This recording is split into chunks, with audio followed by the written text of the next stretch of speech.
has been very amazing. Okay, who's next? Mr. President, you have said that China is doing everything it can to make sure you don't get reelected.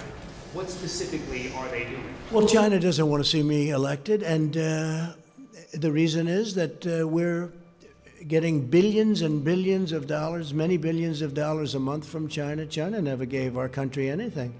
China gave us nothing, not 10 cents. And whether it was Biden in charge of China, which was a joke because they ripped off our country for 8 years. And in all fairness to Biden and Obama, this went on long before they got into office. I mean, you can go through many administrations until I came along. And then we signed a trade deal where they're supposed to buy, and they've been buying a lot, actually, but that now becomes secondary to what took place with the virus. The virus situation is just not acceptable. Do you think them withholding information about the virus is related to them trying to undermine your reelection? No, I don't want to put any cast any dispersions. I just will tell you that China would like to see sleepy Joe Biden. They would take this country for a ride like you've never seen before. Biden. Mr. President. Mr. President. Mr. President. Mr. President. Mr. President. Mr. President. You keep referring to China, but do you hold President Xi Jinping responsible for misinformation? Well, I don't want to say that. But certainly it could have been stopped. It came out of China, and it could have been stopped, and I wish they stopped it, and so does the whole world wish they stopped it. John? Yeah, please. Follow up regarding Joe Biden. Your campaign and surrogates going after him pretty hard with regard to these allegations from Tara Reade. What do you say to Joe Biden? No, I don't think so. I don't think they're going after him hard with regard to Tara Reade. Allegations, and what do you say to Joe Biden? I don't know anything about it. I don't know exactly. I think he should respond. You know, it could be false accusations. I know all about false accusations. I've been falsely charged numerous times, and there is such a thing. If you look at Brett Kavanaugh, this is an outstanding man. He was falsely charged. What happened with him was an absolute disgrace to our country, and I guess 3 of the 4 women have now admitted that, and of the 4th. Give me a break. I mean, take a look. 36 years. That is, look, this is a fine man. I saw a man suffering so unfairly. I'm talking about Brett Kavanaugh. So, but I don't know. I can't speak for Biden. I can only say that I think he should respond. I think he should answer them. Question on Biden, Yeah, Mr. President. Another question on Biden. Thank you, sir. On China, a moment ago you said that China, it's possible they could have chosen not to stop the spread of the virus. Are you insinuating they intentionally let it spread? Well, they could have done it. And then on holding them accountable, is that something you prefer to do now in the next few weeks? No, I don't want to do that. I want to find out what happened. I think we'll be able to get a very good, very powerful definition of exactly what happened. We're working on it strongly now, and I think it's going to be very powerful. But they could have stopped it. They are a very brilliant nation, scientifically and otherwise. It got loose, let's say, and they could have capped it. They could have stopped it, but they didn't. But they stopped planes from going to China, but they didn't stop them from going to the rest of the world. What was that all about? Mr. President, on the issue of loss, Vice President, on the issue of loss, Vice President Biden has said we should lower the White House flag to half-mast. Are you going to do that? And are you thinking about leading the nation in a moment of mourning? Said that. I mean, I would not mind doing that. I would say not only the White House flag, we could do that. In fact, it's something that I will be talking about later on. We have a meeting on various things. That's one of the topics, and we're going to bring that up. So I think lowering the flags would be something very appropriate. Thinking about leading the country, though, in a moment of mourning for all of the lives lost, the more than 60,000 people. Of course I am. I don't think anybody can feel any worse than I do about all of the death and destruction that's so needless. Nobody. But I also have to make sure that we handle the situation well. Nobody's thinking about it more. Nobody has spent more time late in the evening thinking about what's happened to this country in a short period of time. But at the same time, we have to get our country open again. And we're doing that step by step. Tennessee is an example. Step by step, we're opening up our country, and I really believe that next year we can be Maybe even beyond. We have a lot of stimulus, and maybe even beyond. We'll see about, by the way, package 4, phase 4. But I really hope that we can be as good or better. I built it once, and we're going to build it again. John, go ahead, please. You said a moment ago you will soon have information on where this virus originated. The Director of National Intelligence today put out a statement saying that they believe it was naturally occurring, it was not man-made. But Who is that? Who is that said that? the Office of the Director of Yeah, National but Intelligence. who in particular? Who was the man that made that It statement? was a statement that the ODNI... Oh, he would know that, huh? National Intelligence. So we'll see. That would be your we're gonna Director of see. National Intelligence, Rick No, Grinnell, I was heading think that. it's, I mean, you'd have to tell me who specifically, who made the statement. The statement was just put out under the Office of the Okay, ODNI. we'll see. I mean, I have to see the statement, I just haven't seen it. But the question I had was, have you seen anything at this point Because to we're give... looking at that, John, separately from, Correct. But we're looking at exactly where it came from, who it came from, how it happened, separately and also scientifically. So we're going to be able to find it. And my question is, have you seen anything at this point that gives you a high degree of confidence that the Wuhan Institute of Virology was the origin of this virus? Yes, I have. Yes, I have. And I think that the World Health Organization should be ashamed of themselves because they're like the public relations agency for China. And this country pays them almost $500 million a year, and China pays them $38 million a year. And whether it's a lot or more, it doesn't matter. It's still, they shouldn't be making excuses when people make horrible mistakes, especially mistakes that are causing hundreds of thousands of people around the world to die. I think the World Health Organization should be ashamed of themselves. You often describe this fight against the virus as a war. How do you define victory? So it is a war, and I define victory when it's gone and we open successfully. We have a successful country again. Now, it can never be a total victory because too many people have died. All over the world, people have died. In our country, in every country. I'm looking at the new list of countries. Look at what's going on with Russia. Look at what's going on with Spain is so incredibly harmed and injured by this. So many people are dying. This is not something where you'll go to your traditional, gee, this was an experience. This is not an experience. This is a very bad experience. But what I want is we want the virus gone and we want to have a vibrant economy. We want people back. We don't want people necessarily sitting like these incredible people in front of me where they're sitting 6 feet apart.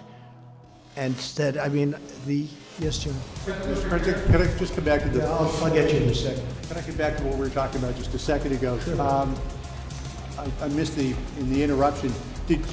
Are you suggesting that maybe you have some evidence that this was not a naturally occurring virus? We're going to see what it is. You're talking about the virus and Correct. where it came from? Yeah. No, we're going to see where it is. We're going to see where it comes from. And, look, you know every theory. You had the theory from the lab, you had the theory from many different, the bats and the type of bat, and the bat is 40 miles away, so it couldn't have been here and it couldn't have been there. And there's a lot of theories. But, yeah, we have people looking at it very, very strongly. Scientific people, intelligence people, and others. And what gives And you... we're going to put it all together, and I think we're going to have a very good answer eventually. And what gives you And a China high... might even tell us. China may tell us. And what gives you a high degree of confidence that this originated from the Wuhan Institute of Virology? I can't tell you that. I'm not allowed to tell you that. Mr. President? Jeff, go ahead, please. Mr. President, would you consider having the United States not pay its debt obligations to China as punishment for the virus? Well, I can do it differently. I can do the same thing, but even for more money just by putting on tariffs. So I don't have to do that, It's approximately $1 trillion, a little bit more as I understand it, $1 trillion. But we can do that in I think probably a little bit of a more forthright manner. You start playing those games and that's tough. We have the dollar to protect. We want to protect the sanctity of the dollar, the importance of the dollar. It's the greatest currency in the history of the world. It's become stronger. We have a very strong dollar. That's why we're borrowing at zero interest rate. With all of the stimulus that we're talking about, that sounds good though, General, doesn't it? We're paying zero interest, so essentially right around zero, but zero. And you want to protect, it's a very good question. You say, oh, gee, you owe us we owe you a certain amount of money, we're going to keep it. But when you start playing that game, you're really hurting the sanctity, the importance of the greatest currency on earth. But we can do it in other ways. We can do it with tariffs. We can do it other ways even beyond that, without having to play that game. That's a rough game. Change your position because Go ahead, please. The chairman of the Federal Reserve has said that the economic recovery is going to be long and slow. You have said that it's going to bounce back quickly.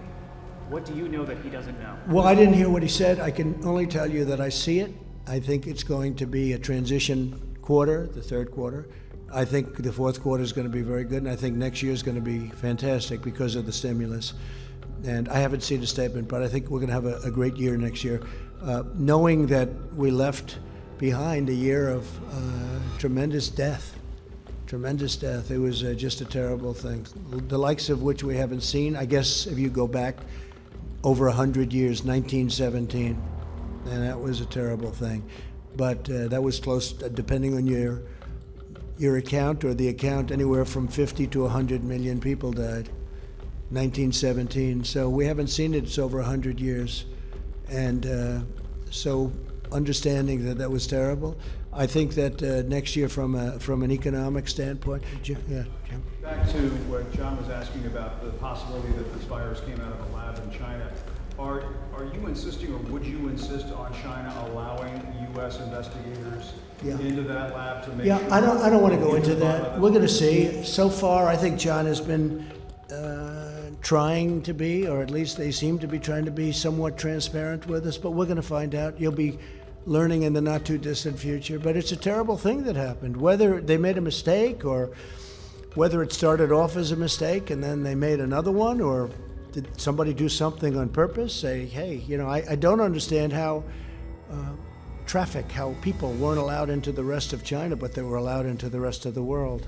That's a hard question for them to answer. Yeah, please, go ahead. Mr. President, on Kim Jong-un, have you got an update on his condition and whether he is alive or dead? Well, I understand what's going on, and I just can't talk about Kim Jong-un right now. I just hope everything is going to be fine. But I do understand the situation very well. Please. Going back to when you talked about being complimentary of China early on, were you saying that you were complimentary of China because you were concerned about the trade deal? Well, I'm making a trade deal with China. This was before the virus. Of course they're going to be complimentary. Now, I was very uncomplimentary prior to that negotiation. And then every once in a while, the negotiation would break down, because I'm not like Kerry, who signed the worst deal, the Iran deal, which was such a disaster. And he never left the table. I left the table a lot. Anyway, we ended up making a deal. And of course, during the course of the deal, I was both complimentary and very uncomplimentary. But the bottom line is we ended up making a deal before the virus came. And I was very happy with the deal. But then later on, that was superseded by a virus that should not have happened. Well, I just want to thank you all very much, and we'll see you probably tomorrow sometime. Thank you very much.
I'm pleased to announce we will reopen our consulate in Nuuk, Greenland this summer for the first time since 1953.